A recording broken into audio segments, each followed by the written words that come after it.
Hello అండి. నమస్తే. This is Divya. Welcome back to our channel మన ఇంటి ముచ్చట్లు వ్లాగ్స్. ఎలా ఉన్నారండి? అందరూ బాగున్నారా? మీరు ఎలా ఉన్నారనేది నాతో కామెంట్ సెక్షన్‌లో అయితే షేర్ చేసుకోవడం మర్చిపోవద్దు.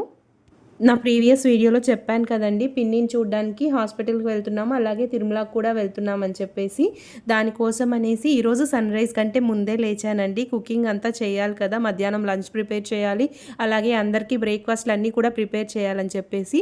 సో, దానివల్ల బ్యూటిఫుల్ సన్‌రైజ్ అయితే ఎంజాయ్ చేయగలిగానండి. అలాగే ఈ సన్ రేస్ మన మీద పడడం వల్ల మనకి డి విటమిన్ కూడా వస్తుందండి. ఎవరికైనా స్కిన్ అలర్జీస్ అలాగే వైట్ కలర్ ప్యాచెస్‌లా వస్తుంటాయి కదా ఫేస్ మీద. అలాంటి ప్రాబ్లమ్స్ ఉన్నవాళ్ళు ఈ సన్ రేస్‌లో కాసేపు టైమ్ స్పెండ్ చేశారంటే వాకింగ్ చేయడం అలాగ ఒక 10 మినిట్స్ మనకి హెల్త్‌కి కూడా చాలా మంచిదండి. అలాంటి ప్రాబ్లమ్స్ అన్నీ కూడా సాల్వ్ అయిపోతాయి. డాక్టర్లు కూడా మనకి డి విటమిన్ తక్కువగా ఉందంటే ఇలా సన్‌లైట్‌లో ఉండమని సజెస్ట్ చేస్తారు. బట్ ఆ సన్ రేస్ వచ్చేసి మార్నింగ్ ఈ టైంలో వచ్చే సన్ రేస్ అనమాట. ఆఫ్టర్‌నూన్ 12:00కి అలా వచ్చే సన్ రేస్‌లో కూర్చున్నామంటే కళ్ళు తిరిగి పడిపోతాము. ఈ సన్ రైజ్ డైరెక్ట్‌గా మా బెడ్‌రూమ్‌లోకి పడతాయండి. అసలెంత బ్యూటిఫుల్‌గా ఉంటుందంటే రూమ్ మొత్తం కూడా ఆరెంజ్ కలర్‌లోకి టర్న్ అయిపోతుందనమాట. చాలా బ్యూటిఫుల్‌గా ఉంటుంది. మనం ఎర్లీగా లేవకపోవడం వల్ల ఇలాంటి బ్యూటిఫుల్ నేచర్ అండ్ సీనరీని మిస్ అయిపోతుంటాం కదా! మళ్ళీ ఇలాంటివి చూడ్డానికి వెకేషన్ అంటూ ఎక్కడెక్కడికో వెళ్తుంటాము. నేనైతే పొద్దున్నే లేచి ఇవన్నీ ప్రిపేర్ చేసేసుకున్నానండి. ఈ బాయిల్డ్ ఎగ్స్ వచ్చేసి అలాగే పెట్టేశాననమాట. తినేటప్పుడు పైన తొక్క తీస్తే బావుంటుంది. ముందే తీసామంటే బావుండవేమో అని చెప్పేసి అలాగే పెట్టేశాను బాయిల్ చేసి. ఈ టమాటా పచ్చడైతే నేను నైటే ప్రిపేర్ చేసేసాను. అలాగే మధ్యాహ్నం లంచ్‌లోకైతే చాంగడ్డ పులుసు చేశానండి. కొంచెం ఈజీగా అయిపోతుంది. టైం ఉండదు కదా అనేసి వేరే ఏదైనా చేయాలంటే. మేము తిరుమలకి టికెట్స్ ముందే బుక్ చేసుకున్నామండి. ఒక 1 మంత్ ముందే బుక్ చేసుకోవాలి కదా! రూ. 300 టికెట్స్. మాకు తెలీదనమాట ఈ టైంలో ఇలా సిట్యుయేషన్ వస్తుంది అని చెప్పేసి. సో, ఇంకా బ్రేక్‌ఫాస్ట్‌కైతే ఇడ్లీ పెట్టేశానండి. సో మా వారు వేపాకు జ్యూస్ తాగుతారంట, అందుకని వేపాకు తెచ్చుకున్నారు. సో వేపాకండి, వేపాకు జ్యూస్ తాగితే చాలా మంచిదంట పొద్దున్నే, అందుకనేసి అయితే మేము అలవాటు చేసుకుంటున్నాము. సో ఊరికే చెప్పాను, మా పిన్ని తెంబందనమాట. తనైతే నిజంగానే తింటుంది, హెల్త్కి మంచిది. అలాగే నెమ్ము అలాంటివి ఉన్నా కానీ వేపాకు జ్యూస్ కొద్దిగా తీసుకోవడం వల్ల తగ్గిపోతాయని చెప్పేసి అందుకని వేపాకు అయితే తీసుకెళ్తా ఉన్నాను. ఈరోజు మా రిషితం కూడా లేసేసిందండి ఫాస్ట్‌గా. Rishita madam good morning. రిషితమ్మ, ఇది భలే తీయగా ఉంటుంది, తింటావా? ఒకసారి తింజుడు ఎంత తీయగా ఉంటుందో. చక్కెర అది, నిజంగా ఒకసారి తిని బాగుంటుంది. ఎప్పుడు చూడు జడేస్తే చాలు పీక్కొని పిచ్చక్కలాగా అట్లాగే ఉంటావా నువ్వు? ఇక్కడ నాకు చెప్పకుండా వాళ్ళిద్దరేవో సీక్రెట్లు మాట్లాడేసుకుంటున్నారండి. నేను ఎన్ని చేసినా సరే ఎప్పుడూ వాళ్ళ డ్యాడీ పార్టీయే అనమాట. ఈ మధ్య యూట్యూబ్‌లో కూడా ఒక రీల్ చూసానండి. మీ మమ్మీ ఏం చేస్తుందిరా అంటే ఖాళీగా ఉంటుంది. నీకెన్ని పనులు చేసేది ఎవర్రా అంటే మమ్మీయే. బట్ మళ్ళీ మమ్మీ ఖాళీగానే ఉంటుందని చెప్తుంటారు కదా! అట్లాగా. మా పిన్నికి గారెలు తినాలనిపించిందంటండి. ఇంకా హాస్పిటల్ దగ్గర తీసుకొస్తే అవంత బాలేవని చెప్పేసరికి నేనైతే చేసుకొని వెళ్తున్నాను. ఫస్ట్‌లో గారెలేసేటప్పుడు నాకు కూడా సరిగ్గా వచ్చేది కాదండి. తర్వాత కొన్ని టిప్స్ తెలుసుకున్నాను. అప్పటినుంచి గారెలైతే సూపర్‌గా వస్తున్నాయి. చాలా క్రిస్పీగా వస్తాయండి. ఇప్పుడే కాదు, చల్లారిన తర్వాత కూడా ఎంత క్రిస్పీగా ఉంటాయంటే ఇప్పుడు చేసినప్పుడు ఎలా ఉంటాయో అప్పుడు కూడా అలాగే ఉంటాయి. చాలా బావుంటాయండి. చాలామందికి గారెలెయ్యాలంటే షేప్ ఔట్ అయిపోతుంటాయి, సరిగ్గా రావు అని అంటారు గదా! వాటికి కూడా కొన్ని టిప్స్ ఉంటాయన్నమాట. ఈసారి ఎప్పుడైనా చూపిస్తానండి. ఇప్పుడైతే టైం లేదు కదా! చేసేసాను. ఇక్కడ రైస్ కూడా కుక్ అయిపోయింది. మొత్తం కావాల్సినవన్నీ కూడా చేసేసుకొని పెట్టేసుకున్నాననమాట రెడీగా. వడలు కూడా అయిపోతూ ఉన్నాయి. నేనైతే గారెల పిండి నైటే వేసేసుకొని పెట్టుకునేసానండి. మార్నింగ్ ఎయడానికి కుదరదని చెప్పేసి. చాలామంది ఫ్రిడ్జ్‌లో పెడితే నూనె లాగేస్తుందంటారు గదా! అలా ఏం అవ్వదండి, బానే వస్తాయి. నేనైతే లంచ్‌లోకి రైసు, చామగడ్డ పులుసు, అలాగే టమాటా పచ్చడి, ఇంకా ఎగ్స్ తీసుకున్నాను పిన్ని కోసం అనేసి గారెలు వేస్తా ఉన్నాను. మధ్యలో ఎక్కడైనా కర్డ్ తీసుకొని వెళ్ళిపోయామంటే సరిపోతుందిలే అని చెప్పేసి ఇవరకే ప్రిపేర్ చేసుకున్నాను అనమాట. ఇక్కడికే నాకు చాలా టైం అయిపోయింది. అప్పటికే బాగా లేట్ అయిపోయింది. ఇంకా కొంచెం పిండి కూడా మిగిలితే అట్లాగే ఫ్రిడ్జ్‌లో పెట్టేసి వెళ్ళిపోయాననమాట.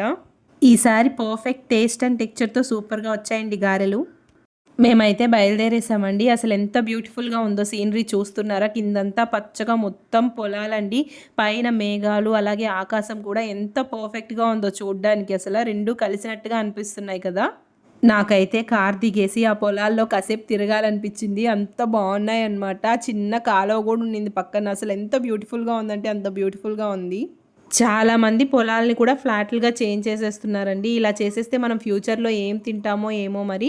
అప్పుడొచ్చేసి మనకి టాబ్లెట్స్ రూపంలో వచ్చేస్తాయేమో రైస్, కర్రీస్ అన్నీ కూడా. ఇలాగే ఉంటే ఫ్యూచర్‌లో రైస్ కొనుక్కొని తినకుండా టాబ్లెట్ కొనుక్కొని తినాల్సిన సిచ్యువేషన్ వస్తది. జర్నీ అంటే నాకు అస్సలు చాలా కష్టమండి బాబు. ఎన్ని ఇయర్స్ నుంచి జర్నీ చేస్తున్నా అయినా సరే నాకు వామిటింగ్స్ వస్తాయి. అస్సలు నా వల్ల కాదనమాట. ఇక్కడ మా రిషితమ్మ మాత్రం సాంగ్స్ పెట్టుకొని ఫుల్గా ఎంజాయ్ చేస్తూ వస్తుంది.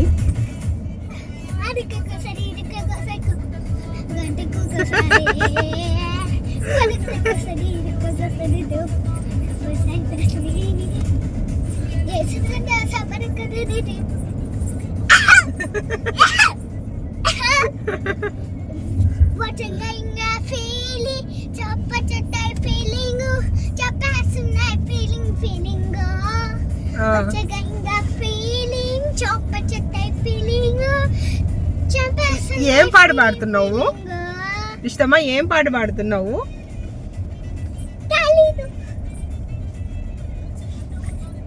ఈ మధ్య వర్షాలు బాగా పడడం వల్ల చెట్లన్నీ చూసారా ఎంత గ్రీన్గా ఉన్నాయో. రోడ్ సైడ్ కూడా అసలు మొత్తం అంతా గ్రీనరీయే గ్రీనరీ అబ్బా. ఇక్కడ మా ఇష్టం అయితే మొత్తం సాంగ్ మొత్తం పాడేస్తుందండి. అసలు దానికి వచ్చినంత లిరిక్స్ కూడా నాకు రావడం లేదనమాట. పిల్లలకి ఫోన్లు బాగా అలవాటైపోయాయండి. ఫుడ్ సరిగ్గా తినడం లేదని చెప్పేసి ఫోన్లు ఇచ్చేస్తాం పోనీలే అనేసి. అసలు ఆ ఏజ్లో మనకి కనీసం ఫోన్ గురించి కూడా తెలియదు. వీళ్ళకేమో ఫోన్ ఆపరేట్ చేయడం, అందులో యూట్యూబ్ ఓపెన్ చేయడం, రీల్స్ చూడడం అన్నీ కూడా వచ్చేస్తూ ఉన్నాయి. ఒకప్పటి పిల్లల్లాగా చందమామను చూపిస్తే ఆకాశంలో అన్నం తినడం లేదండి వీళ్ళు. ఆ చందమామను కూడా ఫోన్లో చూపిస్తేనే తింటాం అంటున్నారు. అట్లా అయిపోయింది ఇప్పుడు సిచ్యువేషన్ పిల్లల దగ్గర. మన ఇంటి ముచ్చట్లు బ్లాగ్స్ ఈరోజైతే మనం శ్రీనివాస వెళ్ళిపోతున్నాము. అదేంటో మీకు చూపించేస్తాను. ప్రతిసారి శ్రీనివాసకి వెళ్తున్నాం, మీకు కూడా చూపిస్తానండి అంటే ఈసారి వాళ్ళు రాను కూడా రారు. అయినా ఇప్పుడు సోషల్ మీడియా అనేది చాలా కామన్ అయిపోయింది. కాకపోతే దాన్ని మనం దేనికి యూస్ చేస్తున్నాం, మంచిగా చెడుగా అనేది మాత్రమే మన మీద డిపెండ్ అయి ఉంటుందండి. సో అందుకే సోషల్ మీడియాని బ్యాడ్ అని చెప్పలేము, అలాగే మొత్తం గుడ్ అని కూడా చెప్పలేము. ఇక్కడ చూసారా దూరం నుంచి ఒక కొండ కనిపిస్తుంది కదా, అది సేమ్ మనిషి పడుకున్నట్లే ఉంటుంది. గమనించారా? లాస్ట్ వీడియోలో చూపించాను, దూరం నుంచి చూపించలేదు. ఇప్పుడైతే బాగా తెలుస్తుంది కదా, చాలా బాగుంటుందండి. న్యూస్ పేపర్లో కూడా వచ్చింది. ఇక్కడ మా మమ్మీ మా అమ్మమ్మ మీద పడుకో అంటే మేము ఎక్కిరిస్తున్నాం అనమాట. నువ్వే అమ్మమ్మ అయిపోయావు, ఇంకా కూడా అమ్మ దగ్గర పడుకుంటున్నావు అని చెప్పేసి. ఎంత ఏజ్ వచ్చినా పిల్లలు అమ్మకి చిన్న పిల్లలే కదా, అట్లాగే ఫీల్ అవుతుంది మా మమ్మీ కూడా. మనం అమ్మలైనా అమ్మమ్మలైనా ఎవరైనా సరే మన అమ్మ దగ్గరకు వచ్చేసరికి చిన్నపిల్లలం అయిపోతాం కదా. సో మన పేరెంట్స్ని, గ్రాండ్ పేరెంట్స్ని మనతో ఉన్నప్పుడే హ్యాపీగా చూసుకోవాలన్నమాట. తిరుపతికి వెళ్ళేటప్పుడు ఈ ప్లేస్ అయితే నా ఫేవరెట్ అండి. అసలు చెట్లు వచ్చేస్తాయి రెండు సైడ్లు, అవి కూడా రోడ్ని కవర్ చేసేస్తాయి అనమాట. కొంచెం కూడా ఎండ లేకుండా చాలా బ్యూటిఫుల్గా ఉంటుంది. బట్ ఇప్పుడైతే పైప్ లైన్ అంటారు కదా, గ్యాస్ పైప్ లైన్ వేయడానికి రోడ్స్కి ఆ సైడ్లో ఉన్న చెట్లు అయితే కొట్టేస్తూ ఉన్నారు. అసలు ఇంత పెద్ద చెట్లు కొట్టేయడానికి వాళ్ళకి మనసు ఎలా ఒప్పుతుందో, అసలు ఇంత చెట్టు పెరగాలంటే ఎన్ని సంవత్సరాలు పడుతుందో కదా. సో సింపుల్గా తీసుకొచ్చి కొట్టేస్తున్నారనమాట చెట్లు. టెక్నాలజీ ఇంపార్టెంటేనండి, బట్ అట్లాగే మనకి ఆక్సిజన్ అనేది అంతకంటే ఎక్కువ ఇంపార్టెంట్ కదా. మనం లేకుండా ఇంకా టెక్నాలజీ ఏం చేసుకోవడానికి గవర్నమెంట్ అది కూడా ఆలోచించడం లేదు. అయినా అశోకుడు రోడ్డుకి ఇరువైపులా చెట్లు కష్టపడి నాటిస్తే చూసారా జనాలు ఎలా కొట్టేస్తున్నారో. నేనైతే బ్రేక్ఫాస్ట్ కూడా చేయలేదండి మార్నింగు. నాకైతే ఫుల్ హెడేక్ వచ్చేసింది, వామిటింగ్ అయిపోయిందనమాట. సో ఇంక నేను పడుకునేసాను. కరెక్ట్గా హాస్పిటల్ దగ్గర మా వారు లేపారు. చూసేసరికి ఎంత పెద్ద హాస్పిటల్ అండి. సో నేను లేచి చూసేసరికి ఇటు సైడ్ నాకు ఫుల్గా బైక్స్ కనిపించేసరికి ఏంటబ్బా హాస్పిటల్కి అని చెప్పేసి బైక్ షోరూమ్కి తీసుకొచ్చారనుకున్నాను. బట్ అది పార్కింగ్ అంట. తిరుపతి కిమ్స్ హాస్పిటల్ అండి. ఇక్కడ మనకి A to Z అన్నిటికీ ట్రీట్మెంట్ దొరుకుతుంది. ఆరోగ్యశ్రీ అలాగే ఈహెచ్ఎస్ అంటారు కదా, అన్నీ కూడా వర్తిస్తాయండి ఇక్కడ. మనకి అలిపిరికి దగ్గరలోనే ఉంటుంది ఈ హాస్పిటల్. మొత్తం అంతా కూడా 1000 ఏకర్స్లో ఉందండి. ఇక్కడే medical college, nursing college, schools అన్నీ కూడా ఉన్నాయి. టీటీడీకి సంబంధించిన హాస్పిటల్ అండి. మామూలుగా థైరాయిడ్కి అయితే ఎక్కడ కూడా ఈహెచ్ఎస్ వర్తించదు, అలాగే అమౌంట్ పే చేయాలన్నమాట. బట్ ఇక్కడ మాత్రం ఈహెచ్ఎస్ వర్తిస్తుంది. సో ఎవరికైనా యూస్ఫుల్ అవుతుందేమోనని చెప్తున్నాను. మా పిన్నికి ఆపరేషన్ అయినప్పుడు మేము వెళ్ళలేకపోయామండి. ఇంట్లో అమ్మమ్మ ఉంది, తను వదిలేసి ఒక్కదాన్నే వెళ్ళలేం కదా. సరే అని చెప్పేసి 2 days తర్వాత మమ్మీ వస్తే తనతో పాటు వచ్చాము. పర్లేదండి, మా పిన్నికి బాగానే ఉంది. రూమ్ కూడా చాలా బాగా ఇచ్చారు.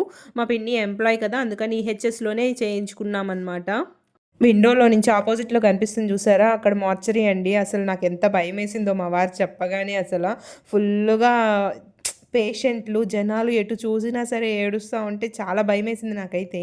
ఎవరికి కూడా హాస్పిటల్స్ చుట్టూ తిరిగే సిచ్యువేషన్ రాకూడదండి, అందరూ బాగుండాలి. సో పిన్నిని చూసేసాము. టైం వచ్చేసి 3:30 అవుతుంది. ఇంకా కొండకైతే బయలుదేరాలి. సో మాతో పాటు మా హస్బెండ్ వాళ్ళ బ్రదర్ వాళ్ళు కూడా బుక్ చేసుకున్నారండి ఈరోజు టికెట్స్. మేమందరం ఇక్కడి నుంచి అయితే కలిసి వెళ్తాము. ఎప్పుడు చూపించే తిరుమలని ప్రతిసారి తిరుమల లాగా అనుకుంటారేమో. సో మేము ఎవ్రీ మంత్ అయితే తిరుమల విజిట్ చేస్తున్నామండి. పర్లేదు, మా పిన్నికి అయితే బాగానే ఉంది. ఇక్కడ ఒక్కొక్క దానికి ఒక్కొక్క హాస్పిటలే ఉందన్నమాట. క్యాన్సర్కి, అలాగే చిల్డ్రన్స్ హార్ట్కి సంబంధించి, అలాగే వికలాంగులు అలా ఉంటారు కదా, అన్నిటికీ కూడా ఒక్కొక్క సపరేట్ బిల్డింగ్ ఉందన్నమాట. మొత్తం 1000 ఎకరాల్లో ఉందంటండి. ఇక్కడ కాలేజెస్, హాస్టల్స్, ఇంకా క్వార్టర్స్, ఎంప్లాయీస్కి ఇంకా కూడా కన్స్ట్రక్షన్ జరుగుతున్నాయి.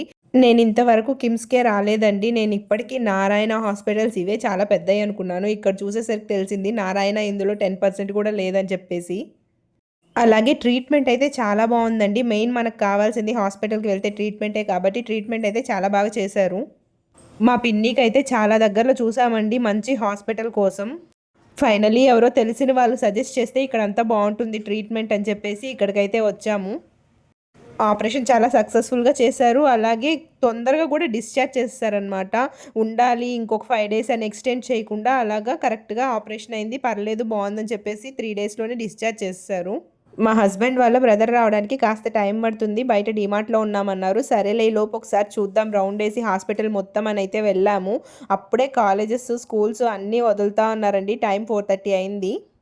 ఎంత పెద్ద హాస్పిటల్ అండి బాబు, మొత్తం A to Z అన్నిటికీ ఇక్కడ ట్రీట్మెంట్ ఉందన్నమాట. అలాగే మనకి టీటీడీ భక్తి ఛానల్ ఉంటుంది కదా, అది కూడా ఇక్కడే ఉందంట. ఇంకొక బ్యూటిఫుల్ థింగ్ అయితే ఇక్కడ ఉందండి. పైన తిరుమల కొండ మీద గర్భగుడి ఉంటుంది కదా, సేమ్ A to Z అంతా కూడా నమూనా గుడి ఈ కింద ఇక్కడే ఉందంట. అంటే పైన ఎలా ఉంటుందో లోపల మొత్తం అలాగే స్వామి కూడా ఎలా ఉంటారో అలాగే మనకి టీవీలో చూపిస్తూ ఉంటారు కదా, తిరుమల గురించిన స్వామివారికి అభిషేకం జరిగినట్టు అవన్నీ కూడా ఇక్కడే షూటింగ్ చేస్తారంట. దానికి మనం విజిట్ కూడా చేయడానికి విజిటింగ్ అవర్స్ ఉన్నాయండి, మనం చూడొచ్చు వెళ్ళి. ఇంకొక 1/2 అవర్ వెయిట్ చేసి ఉంటే మేము వెళ్ళి చూసుండొచ్చండి. బట్ మాకు టైం అయిపోతుంది, మళ్ళీ పైకి వెళ్ళి తిరిగి రావాలి కదా, అందరినీ పిక్ చేసుకొని మళ్ళీ ఇంటికి వెళ్ళాలి కదా అని చెప్పేసి మేమైతే వెళ్ళిపోయాము. ఇక్కడి నుంచి పైన నామాల గోపురం కూడా కనిపిస్తుంది చూసారా. సో మనకి అలిపిరికి బ్యాక్ సైడే ఈ హాస్పిటల్ అయితే ఉంటుందండి. ఆ దేవుడి దయ వల్ల ఎవరికి ఎటువంటి హెల్త్ ప్రాబ్లమ్స్ రాకూడదండి. ఒకవేళ మన టైం బాగలేక వచ్చినట్లయితే ఇక్కడ ఈ హాస్పిటల్లో మనకి A to Z అన్నిటికీ ట్రీట్మెంట్ అయితే ఉంటుంది. EHS వర్క్ అవుతుంది, అలాగే ఆరోగ్యశ్రీ కూడా ఉంటుంది కాబట్టి. సో చెప్తున్నాను, జస్ట్ ఇన్ఫర్మేషన్ అంతే. సో ఇదేనండి ఆ నమూనా టెంపుల్. అయితే మనకి విజిటింగ్ అవర్స్ కూడా పక్కనే మెన్షన్ చేసి ఉంటారు. మార్నింగ్ అండ్ ఈవినింగ్ 2 టైమ్స్లో మనకి విజిటింగ్ అవర్స్ అయితే ఉంటాయి. నేనైతే పడుకునేసానండి. సడన్గా ఫుల్ హెడ్ఏక్ వచ్చేసి అస్సలు నా వల్ల కాలేదనమాట. సో కాసేపటికి హెడ్ఏక్ స్టార్ట్ అయిపోయింది, అందుకే నేనైతే పడుకునేసాను. కరెక్ట్గా హాస్పిటల్ వచ్చిన తర్వాత లేసానమాట. ఇప్పుడైతే దర్శనానికి వెళ్తున్నాము. మళ్ళీ వచ్చి ఇంకా పిన్ని వాళ్ళని అందరినీ తీసుకొని మళ్ళీ రిటర్న్ వెళ్ళాలి. డిశ్చార్జ్ అయితే ఈరోజే చేసేస్తామన్నారు. సో వాళ్ళందరినీ పిక్ చేసుకొని మేమైతే తిరుమల కొండకు బయలుదేరేసాము. ఎప్పుడు కూడా ఆపోజిట్లో వస్తాం కదా ఫ్రంట్ నుంచి, ఈసారి బ్యాక్ సైడ్ నుంచి వచ్చాము. కొంచెం కొత్తగా అనిపించింది. సో ఈ జనవరిలో అయితే ముక్కోటి ఏకాదశి వస్తుందండి. అప్పుడైతే వైకుంఠ ద్వార దర్శనాలు స్టార్ట్ అవుతాయి. దానికి వెళ్ళాలని అయితే అనుకుంటున్నాము. ఎలా ఉంటుందో ఏంటో చూడాలి. నేనైతే ఇప్పటికీ 3 టైమ్స్ వెళ్ళాను. మా పెళ్ళైన తర్వాతే ఇంకా 4th టైం అయితే ఎలా ఉంటుందో చూడాలి. ఆల్రెడీ ఆన్లైన్లో టికెట్స్ అయితే వదిలారు, అవైతే మాకు బుక్ అవ్వలేదు. నెక్స్ట్ డైరెక్ట్గా ఇంకా తిరుపతికి వచ్చి అయితే తీసుకోవాలి. 10th నుంచి 19th వరకు అయితే ఉంటుందన్నమాట దర్శనము. ఎవరైనా కావాలంటే తిరుపతికి వచ్చి టికెట్స్ తీసుకోవాలండి. కౌంటర్స్ అయితే ఓపెన్ చేస్తారు. నేను కూడా తీసుకుంటాను, మీకు కంప్లీట్ డీటెయిల్స్ అయితే అప్పుడు ఇస్తాను. సో చెకింగ్ పాయింట్ దగ్గర చెకింగ్ అయిపోయిన తర్వాత మేమైతే స్టార్ట్ అయిపోయాము. ఇంకా పైకి వెళ్ళేటప్పుడు నేను వీడియో అయితే ఏం షూట్ చేయలేదండి, అప్పటికే చాలా లేట్ అయిపోయింది. మళ్ళీ రిటర్న్ వచ్చేదానికి కూడా బాగా చీకటిగా అయిపోయిందనమాట. ఇంకేం వీడియో అయితే షూట్ చేయలేదు. నాకైతే ఆల్రెడీ ఫుల్ హెడ్ఏక్గా ఉంది కాబట్టి నేనైతే పడుకునేసానండి. మేబీ నైట్ ఫుల్ వర్క్ ఉండడం, అలాగే ఎర్లీ మార్నింగ్ లేవడం, ఇవంతా స్ట్రెస్ అయిపోయేసి నాకు కొంచెం హెల్త్ అయితే అప్సెట్ అయిపోయింది. ఎనీవేస్ మన సబ్స్క్రైబర్స్ అందరూ కూడా మంచిగా ఉండాలని మనస్ఫూర్తిగా వెంకటేశ్వర స్వామిని అయితే కోరుకుంటానండి. మళ్ళీ నెక్స్ట్ వీడియోలో కలుసుకుందాం. Until then bye by.